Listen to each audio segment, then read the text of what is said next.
Hi everyone, welcome back to SJR Chemistry. Last lecture we discussed the classification of colloids.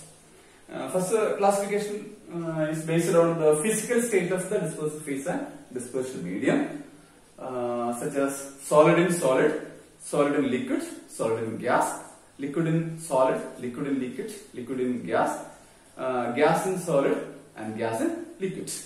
And the second classification, it is based on the physical state of the dispersive phase and dispersion medium, that is lyophilic colloid and lyophobic colloid.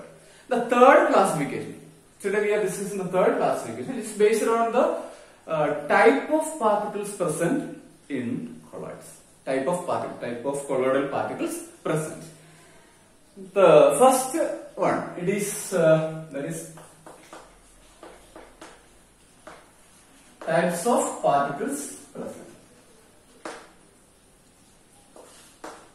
The first one, it is multimolecular colloid. Multimolecular colloid.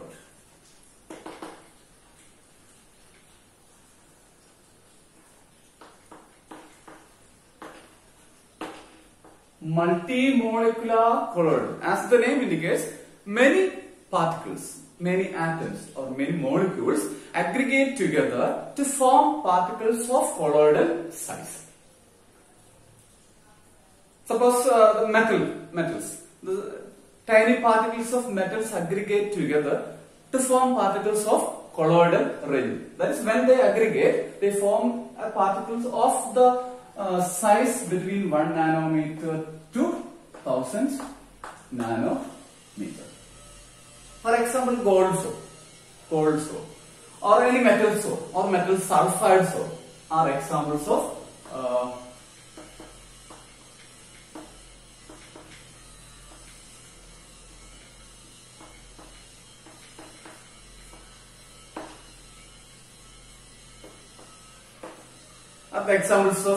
multimolecular colloid.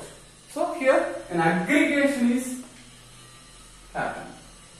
Aggregation of small particles. Aggregation of small particles taking place, and they form a particle of colloidal size. Then second type of colloids on the base of the types of particles present. It is macromolecular colloid. Macromolecular colloid.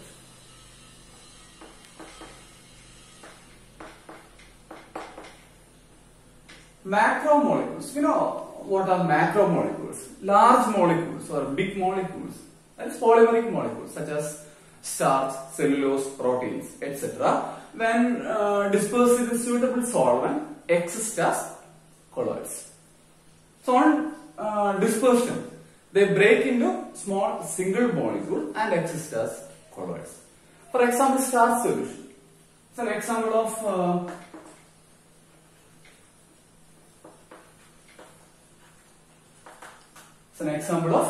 macromolecular colloid. When starch is dispersed in water, they break into single molecule. They exist as single molecule. So as smaller molecule is formed on dispersion. So a large molecule break down into small molecules. Break into small molecules. The colloidal range that falls in the colloidal range, that breaks into small molecules of size 1 nanometer to 1000 nanometer. Okay. So then the third one, it is associated colloids. Associated colloids. Associated. Here association taking place. Associated colloids. For example, soap solution.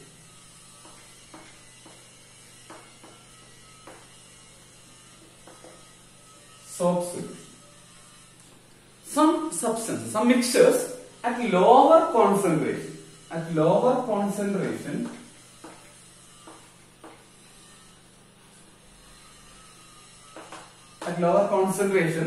exist as true solution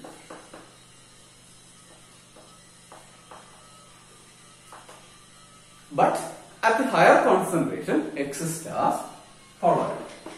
At the higher concentration exists as colloid. So some mixtures at lower concentration exist as true solution, but at higher concentration exist as colloids. For example, a soap solution. When we dissolve soap in a cup of water, suppose we dissolve a very small amount of soap, what happens? It appears just like a true solution. We cannot see the soap particle. It is a clear solution. It is a clear solution. We cannot see anything. But as we are continuing the dissolution, as we are dissolving more and more soap, what happens? At a particular point, a turbidity appears. A whitish appearance happens. A turbidity appears. That means we can see the colloidal particle dispersed. That is, the soap particles dispersed. The turbidity is due to the formation of colloidal form, colloidal state. The soap particles disperse throughout. Okay, so at lower concentration, what happens is that, suppose this is our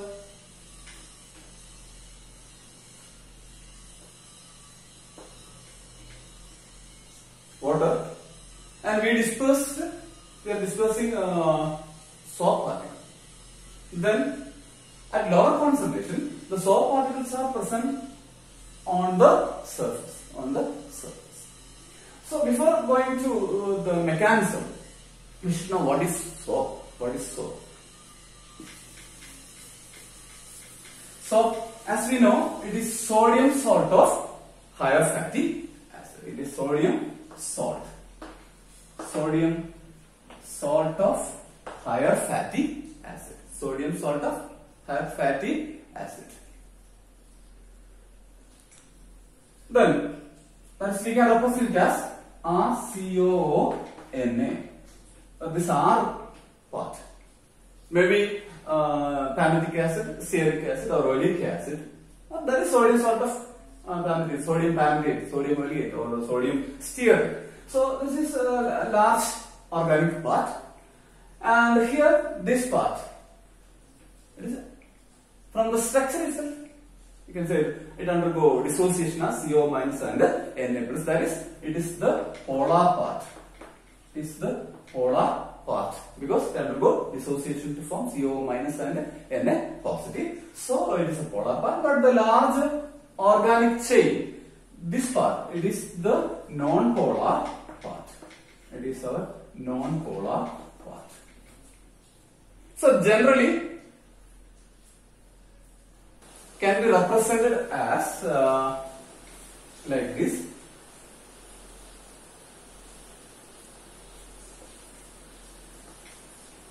Okay, Na positive part,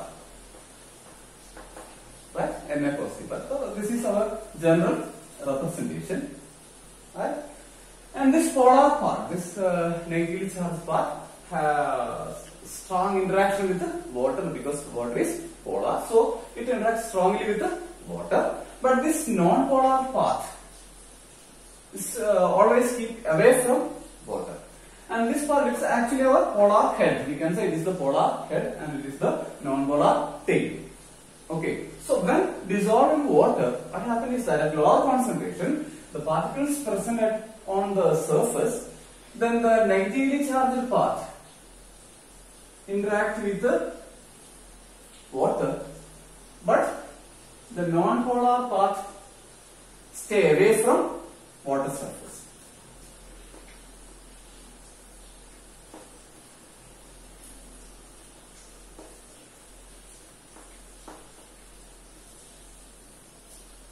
Okay, so you can see the picture, right?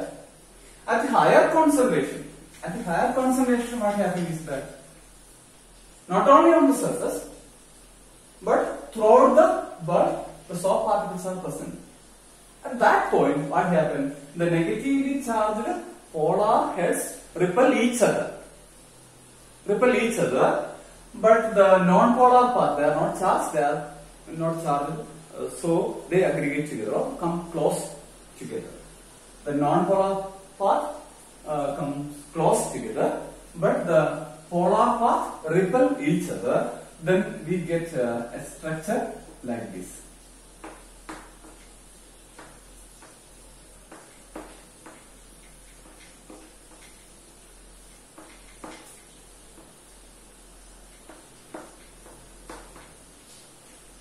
This is our structure, a spherical field. That is the non-polar part, that is the organic part.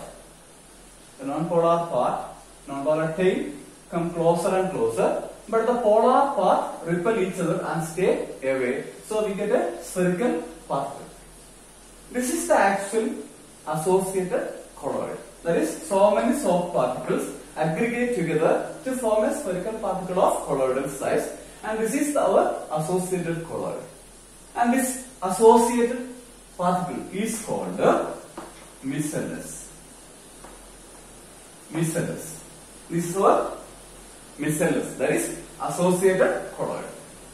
Particle of associated colloid, it is our micellus. Okay, so from this discussion, it is clear that at lower concentration, it behaves only as a solution, but at higher concentration, it forms a micellus.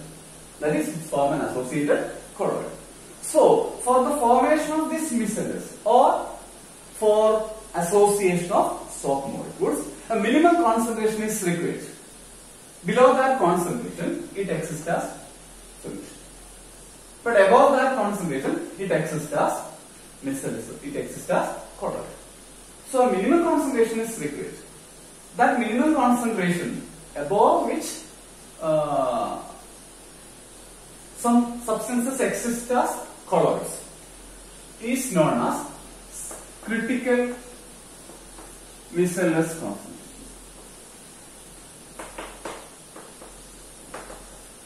Critical micellus concentration. CMC. CMC is the critical micellus concentration. That is a concentration above which associated colloid formation takes place. Critical micellus concentration, the concentration above which the micellus formation takes place. Associated colloid formation takes place. Not only concentration, temperature is also an important factor in the formation of associated colloids. Above a particular temperature, only above a particular temperature, this micellus formation takes place. The temperature above which the micellus formation takes place. The temperature above which the associated colloid formation takes place is known as Kraft temperature. Kraft temperature. Kraft temperature. So Kraft temperature is the temperature above which micellus formation takes place. Okay? You just remember, so what is CMC and what is Kraft temperature and what is micellus. Okay. Then our classification of colloids are over. Then preparation of colloids.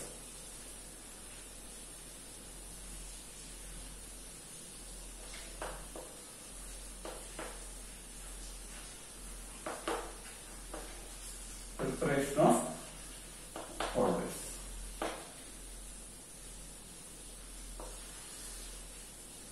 You know what is lyophilic colloid? Lyophilic colloids having a strong interaction from affinity towards dispersion medium. So it is easy to prepare. That is, just by mixing dispersal phase with the dispersion medium and just you have to shake it. Just by shaking dispersal phase with the dispersion medium, we can prepare lyophilic colloid. So special techniques are not required. But for lyophobic colloids, we have to adopt some special techniques. So in this head, we are discussing only the preparation of lyophobic colloids. So it is simply the preparation of lyophobic colloid. The first method is a chemical method.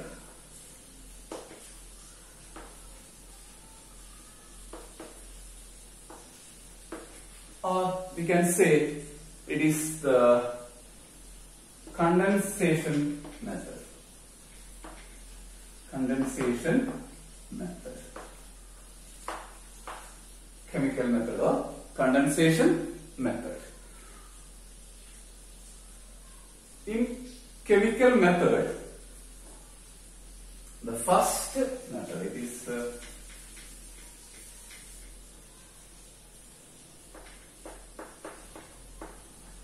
double decomposition.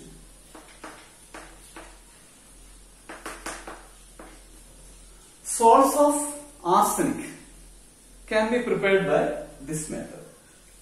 That is, oxide of arsenic is treated with the hydrogen sulfide and we get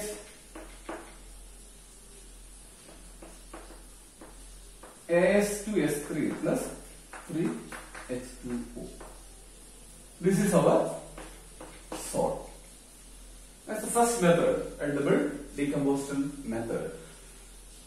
Then the second method is hydrolysis.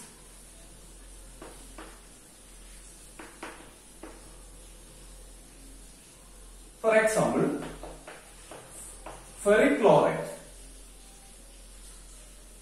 on hydrolysis gives salt of ferric hydroxide plus Hc. That is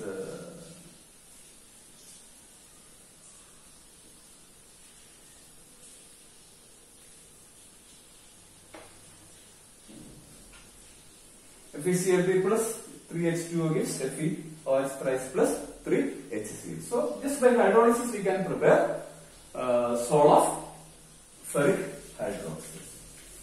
Then the third method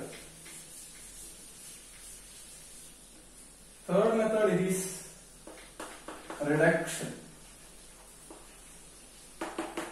reduction. Gold salt can be prepared by reduction method. For example, we are taking AuCl3 plus stannous chloride, tin chloride. So we get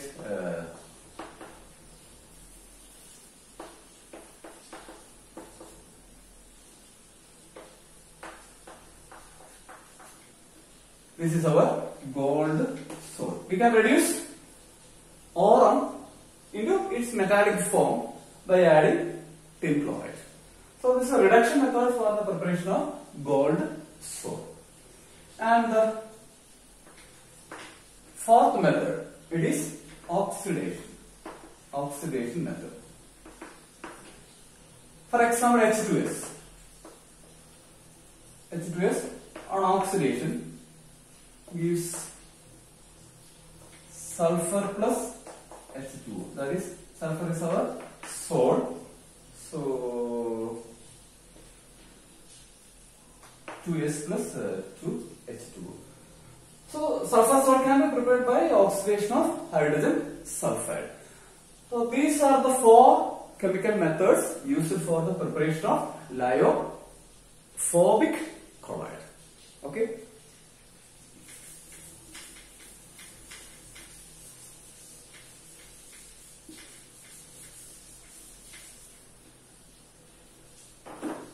Next method is actually dispersion method or a physical method, and we will discuss it in the next lecture. Okay, thank you for watching.